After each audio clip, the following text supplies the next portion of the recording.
লেবাননে ইসরায়েলি আগ্রাসনের মুখে যুক্তরাষ্ট্রের চলমান যুদ্ধবিরতি আলোচনা নিয়ে গভীর সংশয় দেখা দিয়েছে। বৈরুত ভিত্তিক রাজনৈতিক বিশ্লেষক রানিয়া খালেক আল জাজিরাকে দেয়া এক সাক্ষাৎকারে দাবি করেন, এই আলোচনা লেবাননের সাধারণ মানুষের কাছে শান্তি নয়, বরং আত্মসমর্পণের প্রস্তাব হিসেবে বিবেচিত হচ্ছে।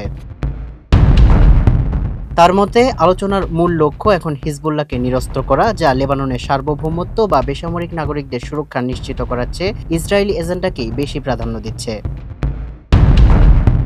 রানিয়া খালেক আরও উল্লেখ করেন, লেবাননের শিয়া সম্প্রদায় সবচেয়ে বেশি হামলার শিকার ও বাস্তুচ্যুত হলে তাদের কোনো প্রতিনিধি এই আলোচনায় নেই। ফলে সাধারণ মানুষের মধ্যে এই প্রতিক্রিয়া নিয়ে কোনো বাস্তব প্রত্যাশা নেই।